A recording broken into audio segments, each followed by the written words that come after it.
Paper बाहेर आला, लेकीपर्यंत पोहोचला. लेकीने तो आपल्या प्रियकराला पाठवला.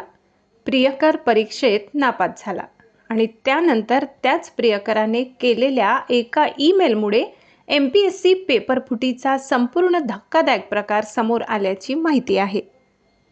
नंदुरबारच्या परिवर्धा जिल्हा परिषद शाळेत शिक्षक म्हणून कार्यरत असलेले 55 वर्षीय अमृत नामदेव पाटील यांना त्यांच्या शैक्षणिक कार्यासाठी राज्य शासनाचा उत्कृष्ट शिक्षक पुरस्कार मिळाल्याची माहिती आहे. मात्र आता या शिक्षकाचं नाव MPSCच्या औषध निरीक्षक पदाच्या पेपर फुटी प्रकरणात समोर आलंय आणि त्यामागे कारण आहे त्यांची मुलगी ऋतुजा पाटील. ऋतुजा MPSCची तयारी करत होती आणि तिला क्लास 1 अधिकारी बनण्याचं स्वप्न अमृत पाटील यांनी पाहिलं होतं. याच स्वप्नातून मुलीला परीक्षेचा पेपर मिळवून देण्यासाठी अमृत पाटील यांनी नंदुरबारच्या कौटिल्य अकॅडमीचे संचालक प्रवीण पाटील यांच्याशी संपर्क साधल्याची माहिती तपासातून समोर आली आहे.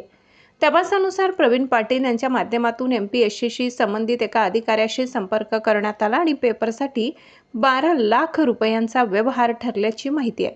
त्यापैकी अमृत पाटील यांनी 5 लाख रुपये ॲडव्हान्स दिले आहेत.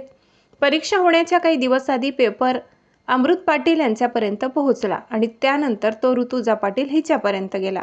मात्र इथून या संपूर्ण प्रकरणाला एक वेगळंच वळण मिळालं. ऋतुजाने हा पेपर आपल्या प्रियकराला लकी पाटील उर्फ गौरव पाटील याला व्हॉट्सॲपवर पाठवल्याची माहिती समोर आली. म्हणजे ज्या पेपरसाठी लाखोंचा व्यवहार झाल्याचा आरोप आहे तोच पेपर प्रेमाच्या नात्यातून थेट गौरवच्या मोबाईलपर्यंत पोहोचला. त्यानंतर 22 मार्च रोजी परीक्षा झाली आणि 12 जून रोजी निकाल जाहीर झाला. या परीक्षेत ऋतुजा पाटील राज्यात 7व्या क्रमांकाने उत्तीर्ण झाली. मात्र गौरव पाटील परीक्षेत अपयशी ठरला. त्यानंतर ऋतुजा अधिकारी होणार आणि आपल्यापासून दूर जाणार या भीतीसोबतच स्वतःच्या अपयशामुळे गौरवच्या मनात संताप निर्माण झाला आणि त्याने थेट MPSCला ईमेल करून पेपर फुटीबाबत माहिती दिल्याची माहिती आहे. मुख्य संपादक पुरुषोत्तम अहिरराव, तापी परिसर न्यूज, नंदुरबार.